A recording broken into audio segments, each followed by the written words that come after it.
শুনলি তুমি ব্যস্ত হওয়ার পূর্বে অবসর সময়টাকে কাজে লাগাও।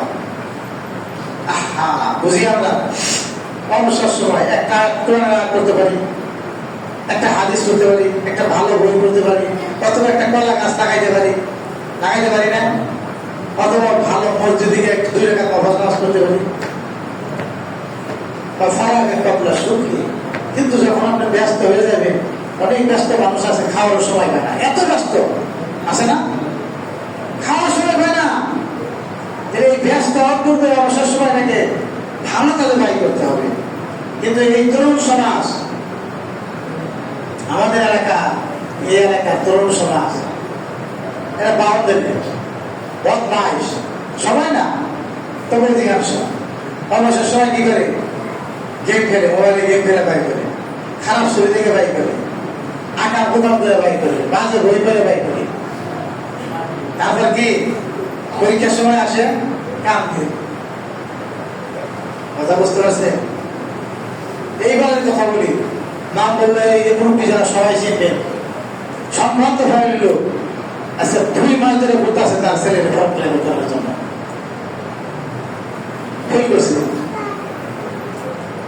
এখন পর্যন্ত ফেল করতে পারে না, ধরাইতে পারবো বলে মনে হয় না। এই যে সন্তানের জন্য বাপ মা কত লাঞ্ছিত হয়েছে, কথা বুঝতে পারছেন? 100 নম্বরের মধ্যে 33 পেলে পাস হয়, বুঝেন তো? তাহলে একটা ছেলে 2 বছর পড়ার পরে 100 নম্বরে 33 না পেলে ওটাকে ছাত্রবেলা সরে ওরে বাসার মধ্যে লাথি দিয়া এই দেশান্তরিত করা উচিত। তারপরে বাবা মা ফেলে দিতে পারে না, তার 100 ছিল না, 10টায় পরীক্ষা দিলে 8টায় ফেল, 33 পায় না। এরা ছাত্র না পাওয়ার কারণে মোবাইল, এই গেম খেলা, বাজে সংবাদোষের মহাও পানিতে আছে, আমাদের সাথে তারা মিশে না।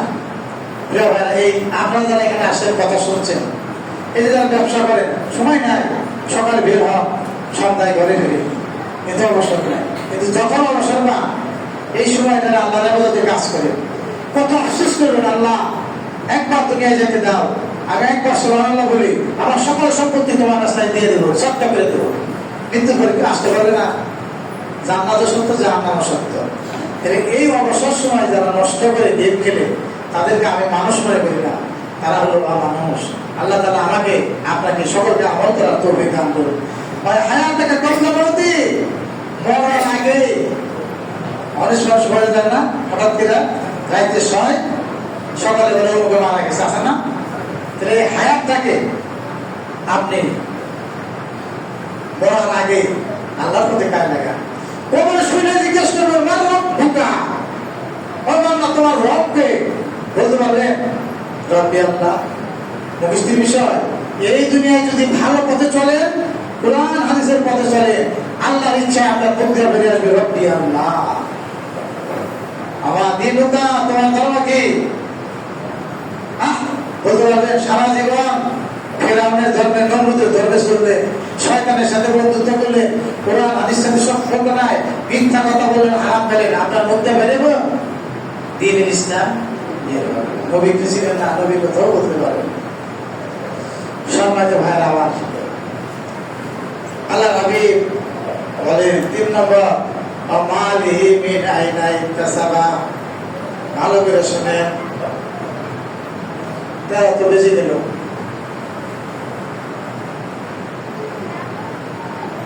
আল্লাহ বলবেন, ও বান্দা, এই যে বাড়িটা করছো, ওই ব্যাংকের মধ্যে 1 লক্ষ টাকা জমা রাখছো, এই যে এত বড় মাছ কিনছো, এই যে 5 কেজি গরুর গোশত কিনছো, টাকা কোথায় পেয়েছো, কোথায় থেকে কামাই করছো? বলতে পারবেন? হালাল পথে যদি না কামান, বলতে পারবেন? হিসাব আল্লাহর কাছে হিসাব দিতে পারবেন? জাহান্নামে অবধারিত। কেউ যদি বোনের সম্পদ মাইনা খায়, সে কি বলতে পারবো? বলেন? কেউ যদি এতিমের সম্পদ মাইনা খায়, সে কি বলতে পারবো? কেউ যদি বউয়ের মহারণা মাইনা খায়, মহারণা বুঝেন, কাজের সময় একটা মহারণা হয় না, সেই মহারণা যদি কেউ না দিয়ে থাকে, বলতে পারবেন? এগুলো সব খারাপ হয়ে যাবে। যারা এই যে পতিতা, ছেলে পতিতা আছে, মেয়ে পতিতা আছে, টাকা কামায় না, কোনো ছেলে এই দেশে মেয়ে আইনা দিয়ে টাকার পার্সেন্টেজ নেয় না।